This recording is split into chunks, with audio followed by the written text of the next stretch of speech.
Assalamualaikum warahmatullahi wabarakatuh. Welcome back my channel.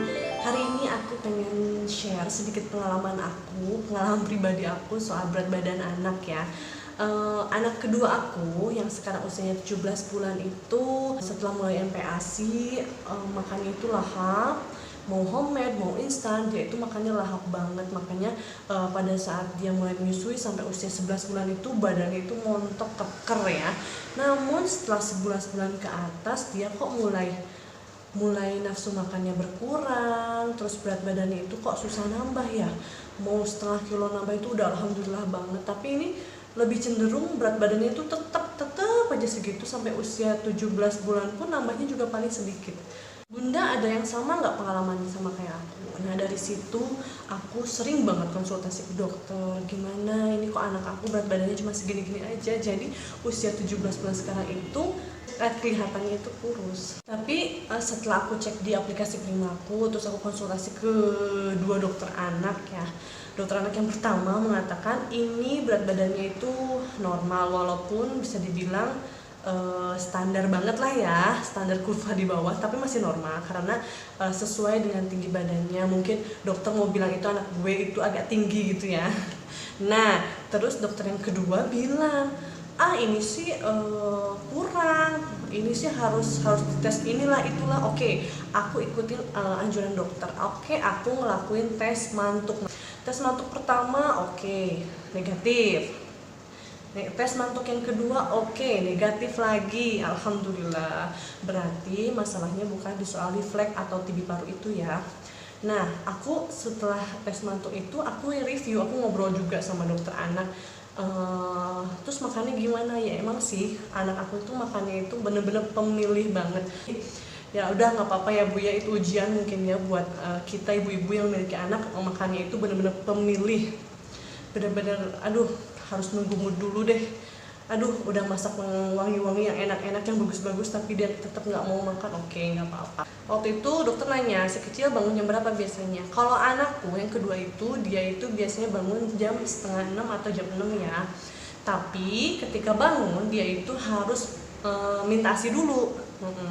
Nah setelah itu aku susuin dulu deh ya, pokoknya sampai dia kenyang, sampai dia sudah nggak mau netek lagi. Nah kata dokter ya udah oke, kalau misalnya si kecil bangun jam setengah 6, kasih jeda 2 jam lagi baru kasih makan. Oke, terus aku kasih makan anak aku itu jam 8. Mungkin dari situ nanti dia akan lapar.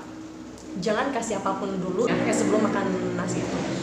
Oke, terus setelah jam 8 dikasih makan nasi, terus 2 jam berikutnya dikasih selingan, itu entah cemilan-cemilan dia lah ya, biskuit atau buah atau puding atau apapun itu. Nah nanti 2 jam berikutnya lagi dikasih makan. Nah di jam selingan itu, di jam cemilannya itu dia bisa kok minum ASI lagi, nanti kalorinya itu terpenuhi. Nah setelah jam 12 makan berat nih ya, jam 2 itu kita kasih cemilan lagi, mau buah mau apapun itulah, pokoknya kita kasih cemilan lagi. Nanti setelah jam 4 nah baru kita kasih ASI. Jangan kasih berat-berat dulu, ASI atau cemilan lagi lah. Nanti setelah jam 6 baru kita kasih makanan berat lagi. Jadi kalau dihitung-hitung makan beratnya itu 3 kali, snacknya juga 3 kali. Misalnya jadwal makan sudah seperti itu, sudah dirutinkan seperti itu, insya Allah lama-lama juga anak-anak akan belajar lah, biar anak itu merasakan rasa lapar itu seperti apa. Tapi kan kenyataannya anak aku misalnya kita stop dulu nih nggak makan apa-apa, kadang lihat kakaknya makan apa, nyemil apa dia mau, kadang lihat belum jam makan snacknya dia sudah pengen ini itu ya kan. Jadi pas jam makan beratnya dia sudah agak kenyang, jadi ya nggak masuk lagi. Oke, nggak apa-apa. Jadi kalau dilihat dari jadwal makan memang anakku jadwal makannya itu sebenarnya agak berantakan ya. Jamnya itu nggak bisa dipatok karena yaitu anakku itu kalau misalnya udah dilihat makanan yang lain di jam, bukan jam makan snacknya atau jam makan beratnya, tapi dia mau gitu. Cuman makannya kan nggak banyak ya. Setelah aku obrolin sama dokter itu ternyata ya sudahlah, memang kenapa berat badan anakku itu turun ya mungkin karena pasokan ASI aku juga berkurang ya, jadi nggak memenuhi kebutuhan ASI yang harus didapatkan lebih banyak dari biasanya. Jadi intinya pantas kurus juga karena anak aku itu memang susah makan. Tapi nggak apa-apa, tetap semangat, berikan apapun yang terbaik buat si kecil. Sediakan makanan sesehat apapun, terserah, jangan mikir orang lain. Oh, anak itu mah dikasih bubur doang aja pakai kerupuk juga udah gembul, badannya gemuk lagi. Lah kamu yang masak susah-susah, yang masak beraneka ragam bentuk, tapi anaknya nggak mau makan terus kurus lagi. Oh ya Allah, sakit hati. Harus dimaklumi atau disadari bahwa perkembangan bayi newborn sampai 6 bulan itu pesat banget, dan perkembangan 6 bulan sampai 1 tahun ke atas itu akan melambat. Normalnya kenaikan berat badannya itu pada saat 0 sampai 6 bulan biasanya namanya pada gemuk-gemuk ya, naiknya itu juga sekitar 113 sampai 142 gram per minggunya. Wow, ya memang pesat banget sih kalau misalnya di bawah 6 bulan. Tapi setelah bayi 6 sampai 10 tahun, maaf, 6 sampai 1 tahun kan melambat nih ya, perkembangannya nggak secepat newborn sampai 6 bulan. Itu nggak apa-apa, naiknya itu paling juga setengah kilo ya. Buat patokan kita nih ya para bunda-bunda, pada saat bayi lahir itu kan biasanya ada penurunan berat badan dulu. Nah sedikit lah, nggak banyak, tapi dalam 2 minggu berat badan bayi itu harus kembali seperti pada saat dia lahir. Jadi misalnya lahirnya 3,2, pasti misalnya ada beberapa hari berat badannya itu jadi turun, misalnya jadi 2,8, 2,9 gitu ya. Nah nanti 2 minggu itu harusnya berat badannya itu kembali seperti saat dia lahir atau bahkan lebih. Nah untuk ngecek, nah pada saat usia 4 bulan itu berat badannya itu harus 2 kali berat badan lahir. Pada saat 1 tahun harus 3 kali berat badan lahir. Kita lihat dulu apakah genetiknya gimana nih, apakah orang tuanya tinggi-tinggi. Ya mungkin kalau misalnya tinggi-tinggi, bayi yang kurus itu ya cenderung mengikuti genetik orang tuanya. Jadi kita lihat, kita harus bandingkan nih tinggi badan sama berat badannya.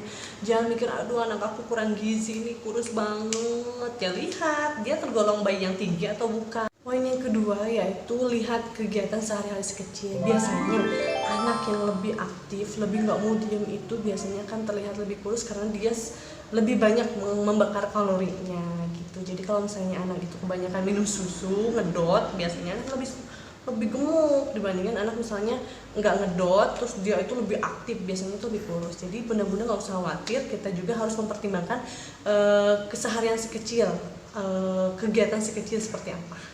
Poin ketiga yaitu mungkin dilihat dari seberapa banyak dia mengkonsumsi susu atau misalnya ASI. Untuk anak yang malamnya itu dilatih untuk tidak minum susu, biasanya akan lebih kurus dibandingin anak yang ngedot terus malaman, itu pasti akan jauh lebih besar berat badannya dibandingin anak yang tidak minum susu pada malam hari. Nah kalau bayi-bayi kan biasanya kan masih bangun untuk minum susu ya, yaitu rata-rata kan biasanya masih pada gemuk-gemuk, montok-montok. Tapi memang setelah usia 6 bulan ke sana itu frekuensi menyusui pada bayi itu kan pasti ada sedikit berkurangnya ya dibandingkan pada saat usia 6 bulan ke bawah. Jadi sebenarnya mengkonsumsi ASI atau susu pada malam hari itu mempengaruhi banget. Poin keempat yaitu buat ibu-ibu yang menyusui, cek deh ASI-nya apa sudah cukup atau belum. Untuk anakku juga aku khawatir kenapa kok berat badannya gak naik-naik ya, jangan-jangan ASI aku kurang. Tapi ya sudahlah, berhubung dia ditambahin susu formula juga belum mau, dan aku juga belum tega ya, takutnya dia jadi gak mau nenen ke aku. Ya sudahlah, gak apa-apa, aku mau nunggu sampai 2 tahun dan aku mau coba dia untuk minum tambahan susu. Untuk kita-kita yang punya bayi yang imut-imut kecil kurus gitu, nggak usah khawatir, kita cukup cek juga sih gimana kualitas makanan yang kita masak. Apakah terlalu banyak sayuran sehingga dia cepat kenyang atau mungkin seperti apa.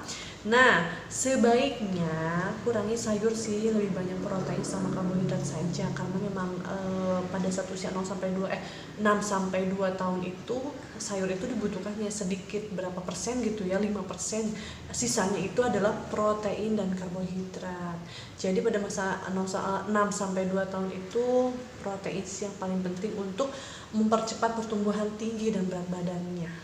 Jadi kalau aku sih ya lebih milih kasih makan itu sering, tapi sedikit-sedikit. Jadi sambil main itu misalnya per jam aku juga kasih makan snack, terus nasi nggak masuk, oke, nasi nggak masuk aku ganti kentang. Pokoknya setiap waktunya itu pasti aku sodorin makanan loh, walaupun dianya bosan aku sodorin makanan terus. Tapi alhamdulillah anakku itu tipikal yang memang harus rajin yang nyuapinnya atau yang nyodorin makannya.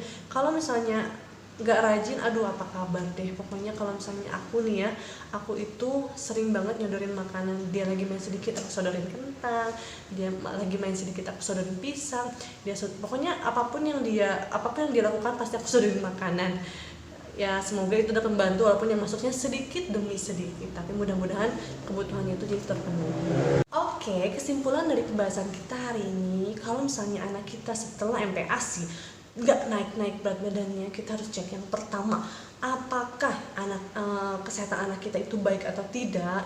Takutnya ada flag itu ya, coba cek, konsultasikan dengan dokter, periksa lebih cepat lebih baik. Kalau misalnya ternyata ada sesuatu yang bisa mengganggu berat badannya, segera obati sampai tuntas. Yang kedua, cek jadwal makannya gimana, apakah sudah teratur, apakah ada jam waktu antara makan dan snack, jadi bisa bikin anak kita merasa lapar dan pada saat jam makan dia gembul. Nah yang ketiga, cek apakah ASI kita cukup atau enggak. Nah cara ceknya gimana, yaitu dengan cara mungkin bisa dipompa. Setiap pompa kita minimal dapat 100 ya udah lumayan lah ya. Tapi kalau misalnya ternyata pada saat dipompa ASInya kurang dari 100, ya mungkin itu memang ASI kita kurang, dan sebaiknya ditambahkan dengan susu tambahan lain support. Kalau misalnya bayinya mau, syukur alhamdulillah. Kalau enggak, kita semangat gimana caranya kita harus bikin ASI kita bertambah banyak lagi biar anak kita itu cukup berat badannya nanti. Cuma itu yang bisa aku share, semoga bermanfaat ya. Jangan lupa like, comment, subscribe, dan share ke semua sosial mediamu biar channel aku berkembang. Terima kasih yang sudah subscribe, semoga rezekinya berlimpah.